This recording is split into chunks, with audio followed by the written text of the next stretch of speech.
जिसके बेस पे जो आपका वीजा है वो क्या होता है, सिंपली रिजेक्ट हो जाता है। एक्सेप्टेंस के चांसेस है वो सिंपली 70 to 80% आपका क्या कर जाता है, इंक्रीज कर जाता है। यानी 60 to 70% जो स्टूडेंट्स है पास्ट 2 ईयर्स में सिंपली रिजेक्शन हो गए। जस्ट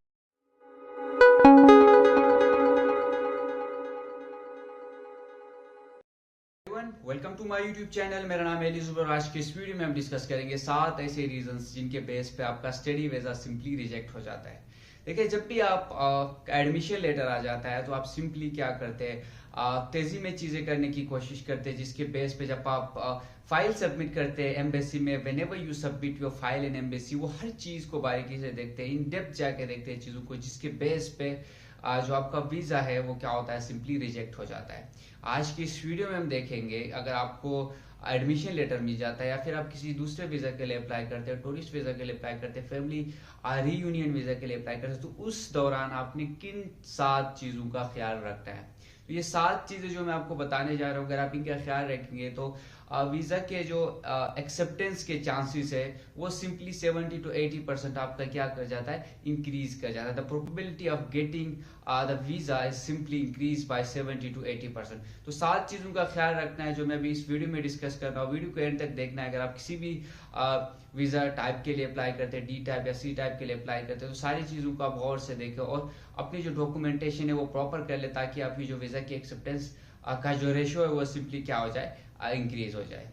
आप हमारे YouTube चैनल पे नए आए हैं, आपको बताता चलूँ कि अपॉइंटमेंट कैसे बुक करते हैं, कौन कौन से डॉक्यूमेंट्स रिक्वायर होती है, कैसे आपने BLS के प्लेटफॉर्म पे अपना अपॉइंटमेंट बुक करना है, डॉक्यूमेंट्स किस तरह से फिल आउट करनी है, सारी चीजें मैंने अपने YouTube चैनल पे अपलोड की हुई है। ऊपर आई टैब का बटन आपको नजर आ रहा होगा, आई टैब के बटन पे क्लिक कर ले और वो वीडियो आप पास जाके देख सकते हैं। प्लस आज की इस वीडियो में हम जो डिस्कस करने वाले उस वीडियो की तरफ बढ़ते हैं। तो चलिए वीडियो को स्टार्ट करते हैं। जिन 7 रीजंस के बेस पे आपका वीजा सिंपली रिजेक्ट हो जाता है, उन 7 में से फर्स्ट एंड इम्पोर्टेंट जो रीजन है वो है इनकम्प्लीट और इनएक्यूरेट डॉक्यूमेंटेशन। जो आप जो डॉक्यूमेंट सबमिट करते हैं एम्बेसी में, या जो आपकी डॉक्यूमेंट्स की चेकलिस्ट होती है। देखिए, जब भी आप अगर आप इस्लामाबाद एम्बेसी या कराची एम्बेसी या किसी भी कंट्री से बिलोंग करते हैं, उस एम्बेसी में, उस सिटी में जाके एम्बेसी के जो कंसुलेट होता है वहाँ पे सिंपली आप वीजा फाइलिंग करते हो। देखिए, उनके वेबसाइट पे जब आप जाएंगे तो वहाँ पे एक चेक लिस्ट गिवन होगा आपको कि ये डॉक्यूमेंट सिंपली क्या है और रिक्वायर्ड है। फॉर्म होगा, पासपोर्ट साइज पिक्चर्स होंगे, देन आपके पास आइल्स प्रोफेशनल सर्टिफिकेट होगा, देन इंश्योरेंस होंगे। ये सारी चीजें जो भी आपके पास आपके सर्टिफिकेट्स, ट्रांसक्रिप्ट्स, डिग्री, ये सारी चीजें होंगी। तो ये एक चेकलिस्ट उनका बना होगा। तो ये सारी चेकलिस्ट, देखिए जो एम्बेसी है, इटालियन एम्बेसी, उनका एक स्ट्रेट फॉरवर्ड रूल है।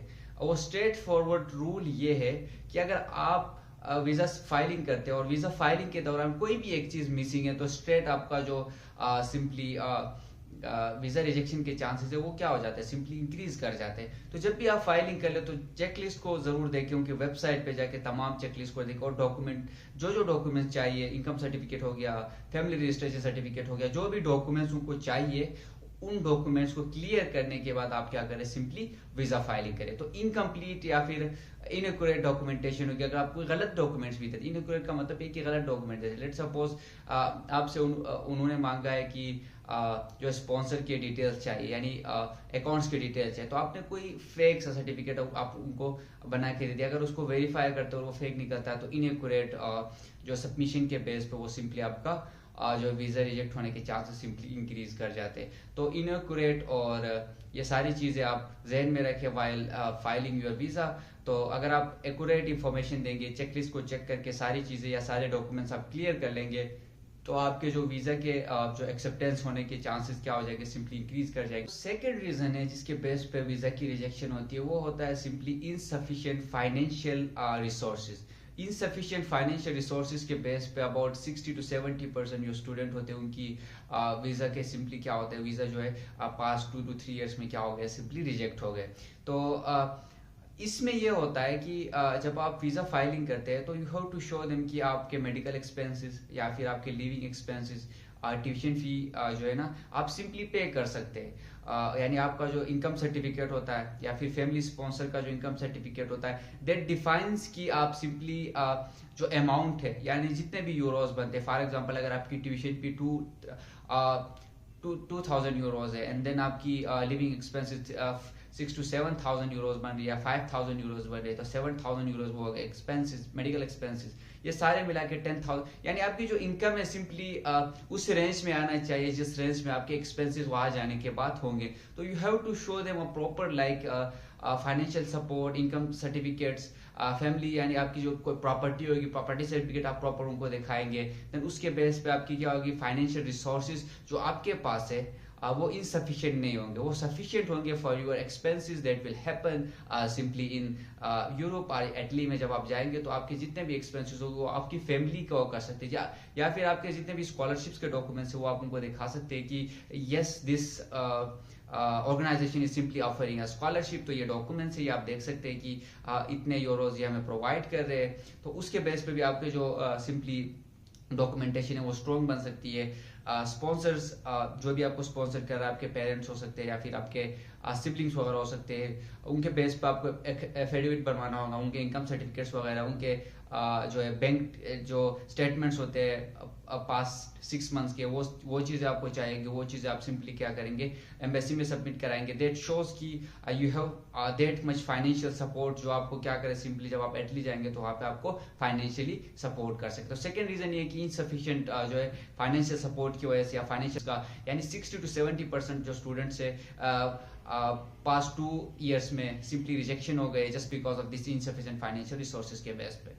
तो थर्ड रीजन है जिसके बेस पे वीजा की रिजेक्शन हुई है for the past 2 to 3 years, जब आप उनका चेकलिस्ट उठा के देखें तो that is simply lake of intent की आप बात करें या लेक ऑफ जेन्युइन इंटेंट की आप बात करें, उसकी वजह से सिंपली वीजा की रिजेक्शन हो गई। यानी लेक ऑफ जेन्युइन इंटेंट क्या होता है मैं आपको बताऊंगा। Lake of genuine intent simply means कि आप इटली जाके, यानी जो वीजा ऑफिसर होता है उसका मेन काम यही होता है कि वो चेक करे कि why a student want to study in specific country, यानी आप इटली में सिंपली या फिर किसी दूसरी कंट्री में क्यों स्टडी करना चाहते हैं, रीजंस क्या है। So you have to add some valid points या फिर कुछ ऐसे रीजंस आप एड करें अपने पर्सनल स्टेटमेंट में जो कि शो करे कि yes you are really passionate about studying in Italy, यानी आप बहुत पैशनेट है कि आप इटली में जाए, इटली में या किसी दूसरी कंट्री में जाए, वहाँ पे आप सिंपली स्टडी करें। देखिए जो भी चीजें होती है आपका एक प्रॉपर प्लान होता है, जब आप प्रॉपर प्लान उस वीजा ऑफिसर को प्रोवाइड नहीं कर पाएंगे देन आपके वीजा के सिंपली रिजेक्ट होने के चांसेस ऑब्वियसली इंक्रीज कर जाएंगे। तो आपके पास एक प्रॉपर प्लान होना चाहिए कि आप क्यों स्टडी करना चाह रहे हैं, एंड देन वहां पे जाके आप इलीगली कोई काम तो नहीं करेंगे, लीगल काम ही करेंगे, प्रॉपर तरीके से काम करेंगे, एक डॉक्यूमेंटेशन के तहत चलेंगे। ये सारी चीजें यानी आपने क्या करना होता है, सिंपली उनको एम्फेसाइज करना होता है कि बार बार ये चीजें उनको रिकॉल करनी होती है।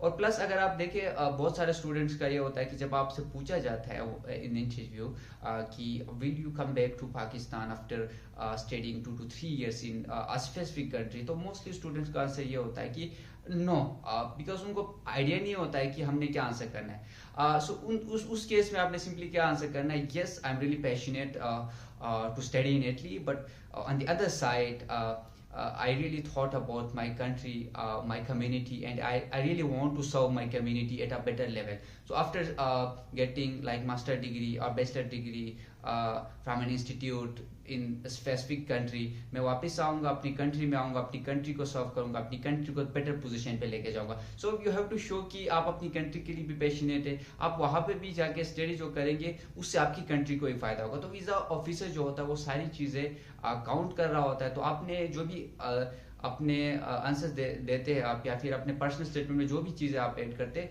सो रियली थिंक अबाउट कि what you are reading and how you can defend that जो आप उस पर्सनल स्टेटमेंट में ऐड कर रहे हैं। रीजन है जिसकी वजह से जो है आपका वीजा सिंपली रिजेक्ट होता है, वो सिंपली जो है पुअर एकेडमिक परफॉर्मेंस या पुअर एकेडमिक प्रोफाइल की वजह से हो सकता है। देखिए एकेडमिक प्रोफाइल में सिंपली आपकी एक जर्नी होती है, यानी आपके 10th सेकेंड ईयर अगर आप ओ लेवल्स ए लेवल्स पढ़ के आए तो ए लेवल ओ लेवल्स, देन अगर आप मास्टर्स के लिए अप्लाई करते हैं तो देन आपकी बैचलर्स की डिग्री, बैचलर का ट्रांसक्रिप्ट, देन अगर आप पीएचडी के लिए अप्लाई करते हो देन वहाँ पे मास्टर्स की डिग्री देखिए आपका परसेंटेज देखा जाता है। अगर आप ओ लेवल्स के तो आपके ग्रेड्स देखे जाते हैं। देन अगर आप अब मास्टर्स के लिए अप्लाई करते हो तो आपके ट्रांसक्रिप्ट एक CGPA बना होता है वो देखते हैं। देन आपकी कारकर्दगी सिंपल हर सब्जेक्ट में आपने क्या क्या स्कोर किया। देन किस सब्जेक्ट के लिए आपने अप्लाई किया और उस सब्जेक्ट की स्पेसिफिक रिक्वायरमेंट क्या है, वो सारी चीज़ें क्या करते हैं, वो नोट डाउन करते हैं और वो सारी चीज़ें क्या करते हैं, काउंट करते हैं। अगर आपका जो एकेडमिक प्रोफाइल है, एकेडमिक प्रोफाइल में ये भी आता है कि आपने क्या क्या काम किया है, कोई एक्टिविटीज़ क्या, आपने कम्युनिटी को सर्व किया है कि नहीं किया है। देखिए बहुत सारे इदारे जहाँ पे आप कम्युनिटी को सर्व कर सकते हैं, तो आप आपने अगर सर्व किया तो आप वो ऐड कर सकते हैं। आपकी जो सीवी बनती है उसमें तमाम चीज़ें ऐड होती है कि आपने कम्युनिटी के लिए क्या क्या किया है, कौन कौन से सोशल ऑर्गेनाइजेशन में आपने क्या क्या काम किया है, एंड देन कहाँ कहाँ पे आपने काम किया है, कहाँ पे इंटर्नशिप्स किए, वो सारी चीज़ें आपकी क्या होती है एकेडमिक प्रोफाइल में आ जाती है। कौन कौन सी स्किल्स आप होल्ड करते हैं, और प्लस अगर आप देखें कोई स्पोर्ट्स पर्सन भी है तो वो भी सिंपली आपके एकेडमिक प्रोफाइल में आता है। तो वो ये सारी चीज़ें क्या होती है, काउंट अप होती है, एंड देन दे डिसाइड, जो एकेडमिक या फिर वीज़ा ऑफिसर होता है वो क्या करते हैं, डिसाइड करते हैं कि whether they want to give a visa to an individual और नॉट। देखिए जब भी आपका जो प्रोफाइल है वो स्ट्रॉन्ग होगा तो ऑब्वियसली आपको सिंपली वो क्या करेंगे, वीज़ा प्रोवाइड करेंगे। अगर आपका जो एकेडमिक जो आपका प्रोफाइल है वो स्ट्रॉन्ग नहीं होगा तो ऑब्वियसली ऑब्वियस बात है, ये तो जेन्युइन सी बात है कि आपको क्या करेंगे, वो प्रोवाइड नहीं करेंगे। ये तो जेन्युइन सी बात है, ये तमाम जो है स्टूडेंट्स को भी पता है, जितने भी लोग अप्लाई करते हैं उन सबको पता है कि academic profile is really important when you are applying for a visa in any country. For any country के लिए आप अप्लाई करते हैं तो वहाँ पे आपका एकेडमिक प्रोफाइल क्या होता है, एक प्रेफरेंस होती है। फिफ्थ रीजन है जिसके बेस पे वीजा की रिजेक्शन होती है, दैट आई थिंक कि कम लेवल पे होती है, क्योंकि इतना बड़ा ज़्यादा रोल नहीं होता, लेकिन रोल होता है, कुछ हद तक रोल होता है। देखिए जब भी आप यूनिवर्सिटी के लिए अप्लाई करते हैं, बहुत सारे यूनिवर्सिटीज़ ऐसे जहाँ पे आपसे इंग्लिश प्रोफिशिएंसी सर्टिफिकेट्स नहीं मांगे जाते।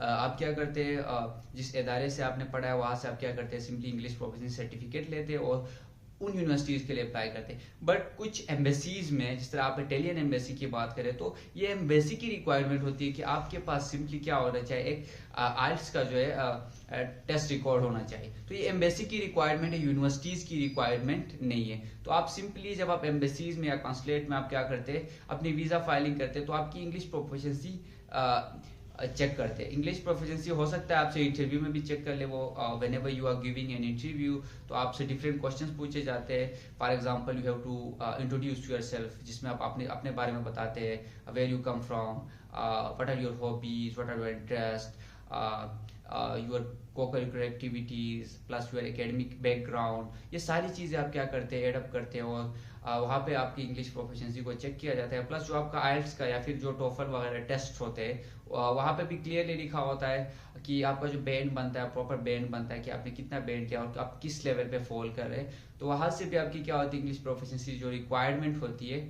वो अगर आप कट ऑफ क्लियर करते हैं दैट इज गुड, तो आपको सिंपली आपके अगर आप वो प्रोवाइड करते हैं तो आपके चांसेस क्या होते हैं, सिंपली इंक्रीज कर जाते हैं वीजा एक्सेप्टेंस के। तो ये सारी चीज़ें हैं जो इंग्लिश प्रोफिशिएंसी होती है वो मस्ट होती है। इटालियन एम्बेसी की आप बात करें तो इस एम्बेसी में आप क्या करेंगे, अपना जो टेस्ट होता है, टोफल होगा, आइल्स होगा, जितने भी टेस्ट है, कोई एक टेस्ट देंगे, आप उनको अपना क्या करेंगे, इंग्लिश प्रोफिशिएंसी सर्टिफिकेट प्रोवाइड करेंगे, एंड देन उसके बेस पे आपके सिंपली एक्सेप्टेंस के चांसेस क्या हो जाएंगे, इंक्रीज कर जाएंगे। तो सिक्स्थ रीजन है जिसके बेस पे सिंपली आपका जो वीजा है वो रिजेक्ट हो सकता है, वो ये है कि प्रीवियस वीजा वायलेशन और इमिग्रेशन ऑफेंसेस। यानी इसमें ये है कि अगर आपको पहले वीजा प्रोवाइड किया गया है जिसमें आपने सिंपली कोई वायलेशन किए, कोई रूल ब्रेक किया हो, अगर आपने ये किया है तो उसके बेस पे सिंपली आपकी जो वीजा के चार्जेस है वो रुक सकते हैं। But this is not the case with most of this, क्योंकि हम क्या कर रहे होते हैं, फर्स्ट टाइम अप्लाई कर रहे होते हैं मोस्ट ऑफ द स्टूडेंट, तो ये मेरे ख्याल से कोई इतना बड़ा इशू नहीं है मोस्ट ऑफ द स्टूडेंट्स के लिए, क्योंकि उन्होंने अगर पहले अप्लाई नहीं किया, कोई रूल्स ब्रेक नहीं किए, जो कैरेक्टर सर्टिफिकेट आपका बनता है वो भी मस्ट होता है, वो भी इनकी अगर आप चेकलिस्ट पे जाके देखेंगे तो जिस कंट्री के लिए भी आप अप्लाई करेंगे वहाँ पे आपसे जो पुलिस आपको देते हैं कैरेक्टर सर्टिफिकेट, जब आपका जो एरिया के जो हेड ऑफिस से बनता है वो आपको चाहिए होता है, तो वो आप क्या करते हैं, प्रोवाइड करते हैं। तो this is not the case with most of, क्योंकि हम फर्स्ट टाइम अप्लाई कर रहे होते तो ये इतना बड़ा इशू नहीं है। रीजन है जिसके बेस पे वीजा की सिंपली रिजेक्शन होती है, that is unconvincing study plans. देखिए जब भी आप कोई काम करते हैं तो आपका एक प्रॉपर प्लान होता है, एक फ्यूचर प्लान बनाते हैं आप, yes I am doing this then I will do that, मैं ये करूंगा फिर उसके बाद ये करूंगा, उससे ये होगा एंड देन ये होगा। फॉर एग्जाम्पल अगर मैं बात कर लूँ, लेट सपोज आप किसी मैथमेटिक्स कोर्स में आप सिंपली क्या करते हैं, एनरोल कर जाते हैं। एंड देन आपका जो फ्यूचर प्लान ये होता है कि यस आफ्टर डूइंग दैट मैं क्या करूँगा, सिंपल पीएचडी के लिए जाऊँगा। पीएचडी करने के बाद में किसी यूनिवर्सिटी में प्रोफेसर्स के जो ओहदा है उसके लिए अप्लाई करूँगा और वहाँ पे एकेडमिया की तरफ आ जाऊँगा। या फिर अगर आप इकोनॉमिक्स वगैरह के फील्ड से तो आपका ये हो सकता है कि मैं डिफरेंट जो है मास्टर्स या पीएचडी करने के बाद डिफरेंट ऑर्गेनाइजेशन होते हैं, जिस तरह हमारे पास एचबीएल है या फिर दूसरे बैंक्स वगैरह है, स्टेट लाइफ इंश्योरेंसेज है, इस तरह के जो कंपनीज है वहाँ पे मैं क्या करूँगा, ज्वाइन कर लूँगा। तो एक प्रॉपर आपके पास स्टडी प्लान होना चाहिए। Study plan means future plan, आप क्या करना चाहते हो, क्यों करना चाहते हो, कैसे करेंगे। ये अगर आप प्रॉपरली खुद को डिफेंड करते हैं, यस यू आर सेइंग कि मैं वहाँ पे जाके इस कोर्स में मास्टर्स कर लूँगा, then you have to defend that कि after masters what do you want to do, आप क्या करना चाहते हो उस मास्टर्स के बाद और वो कैसे करोगे। यानी आपसे हो सकता है ये सारी चीजें मतलब वो एक्सपेक्ट कर रहे हो ना, तो you have to be smart enough to answer these question. तो जब आप ये इन क्वेश्चंस के आंसर क्लियर कर लेंगे, सॉर्ट आउट कर लेंगे, तो सिंपली ऑब्वियस बात है कि आपके वीजा के चांसेस जो है वो सिंपली क्या कर जाएंगे, इंक्रीज कर जाएंगे। But if you don't know about what you want to do after 5 to 6 years, अब क्या देखिए ये करने वाली बात है कि आप प्लान तो बनाते हैं, लेकिन हाँ हो सकता है कोई हार्डशिप्स आ जाए तो आपके डिसीजन चेंज हो। लेकिन आप जब प्रॉपर प्लान पेश कर रहे हो तो you have to be smart enough ना, आपके पास एक प्लान होना चाहिए कि ये चीजें मैं कर रहा हूँ। देखिए आप घर बनाते हैं, सबसे पहले हम बुनियाद रखते हैं, देन बुनियाद के बाद हम क्या करते हैं, घर बनाना शुरू करते हैं। तो जब आप बुनियाद रखते हैं तो आपके जहन में होता है कि हाँ पहले दीवारें बनाएंगे, फिर छत बनाएंगे, फिर अंदर का जो सिस्टम होता है दरवाजे बनाएंगे, ये सारी चीजें आपके जहन में होती है स्टेप बाय स्टेप। तो यहाँ पे भी आपसे एक प्रॉपर स्टडी प्लान मांगा जाता है कि स्टेप बाय स्टेप आपके जो स्टडी प्लान होगा वो क्या होगा, and then you have to answer that accordingly. ये हार्ड एंड फास्ट रूल नहीं है कि कोई एक ही आंसर हो इसका, किसी का कोई डिफरेंट फील्ड में जा सकता है, कोई डिफरेंट फील्ड में जा सकता है। दुनिया जहाँ के फील्ड है, अभी एआई के फील्ड में जा सकता है, कोई इकोनॉमिक्स मैथमेटिक्स के फील्ड में जा सकता है, कंप्यूटर साइंस के फील्ड में जा सकता है। डिफरेंट फील्ड है, कोई भी फील्ड आप चूज कर सकते हो। उस फील्ड के बेस पे आप बता सकते हो कि yes I have chosen this program and I want to do this और this the reason that I am doing that. अगर आप बिजनेस में जाना चाहते हो तो आप बताएंगे कि बिजनेस में आप क्यों जाना चाहते हैं। अगर आप किसी दूसरे लेट्स सपोज कंप्यूटर साइंस के किसी फील्ड की तरफ जाना चाहते हैं, डेटा की तरफ जाना चाहते हैं, एक्चुअलीज की तरफ जाना चाहते हैं, तो आप बताएंगे कि आप क्यों जाना चाहते हैं, what's the reason behind choosing the specific course.